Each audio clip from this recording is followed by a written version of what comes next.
Hi there! Welcome to my kitchen. Today, I'm bringing you a traditional dish, halusky, soft potato dumplings with bryndza and crispy bacon. Let's start with a slab of bacon. First, I cut it into cubes. Here's my trick. I slice it down to the rind, but I don't cut all the way through. Then I do the same in the other direction.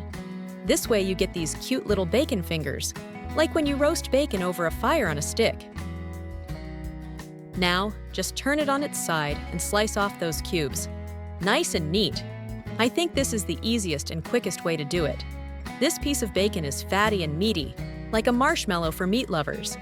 And my lovely tomcat will get the rind. Win-win. But of course, you can use your beloved streaky bacon for this recipe. Put the bacon in a pot. Add just a tiny splash of oil to keep it from sticking.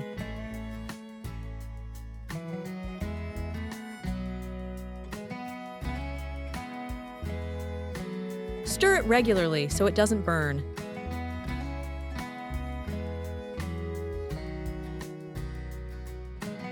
When it's beautifully golden and crispy, it's ready.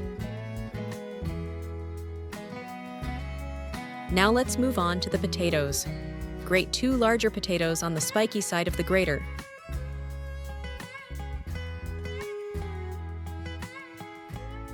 Add a small teaspoon of salt. Then start mixing in the flour, bit by bit. You'll soon see what the perfect texture looks like. Soft, not too runny, but not stiff either.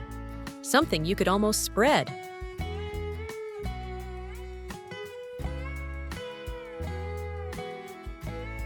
In total, I added around 300 grams of flour.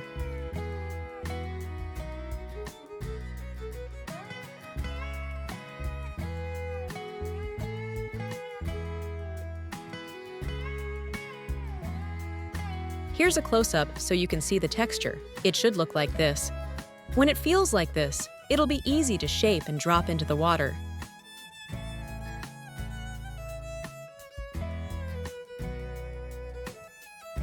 Add 1 to 2 teaspoons of salt to a pot of boiling water.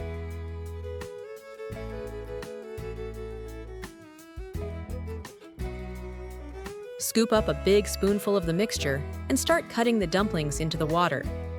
A special halusky cutter is best, and I like using a wide, flat spatula too.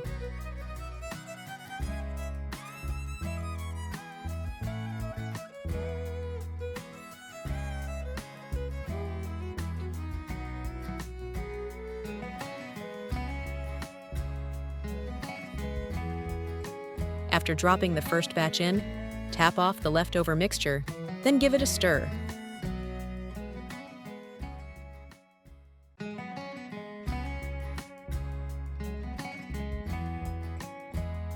Time for the next batch.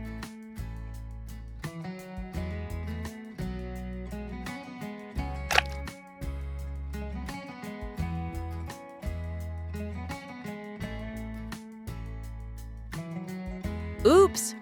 You didn't see anything. Finally, add the last batch. When I make more than just 2 servings, I usually cook it in 2 rounds. If you boil too much at once, it gets slimy.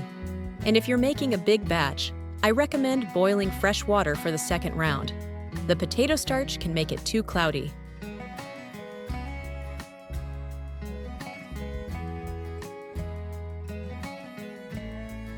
Once the dumplings float to the top, let them cook for another 2 to 3 minutes.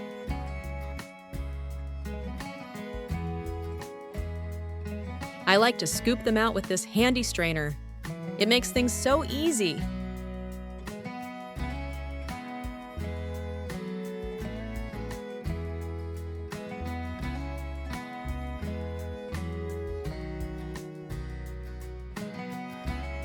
Not even one halushka is left behind in the water when I use this. While they're still warm, mix in the bryndza.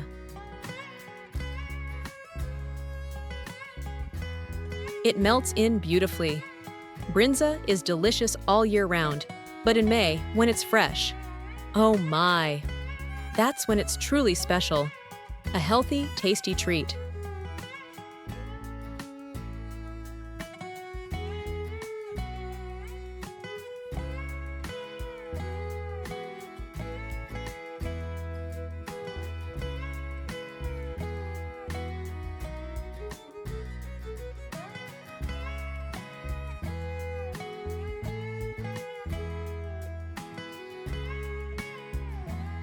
When serving, I add a spoonful or two of sour cream, and of course, the crispy bacon on top. Bon appétit! Give this video a like if you love traditional recipes. I've got plenty more delicious dishes coming your way, so don't miss out. I invite you to become my subscriber. Have a wonderful day. Love, Blondie.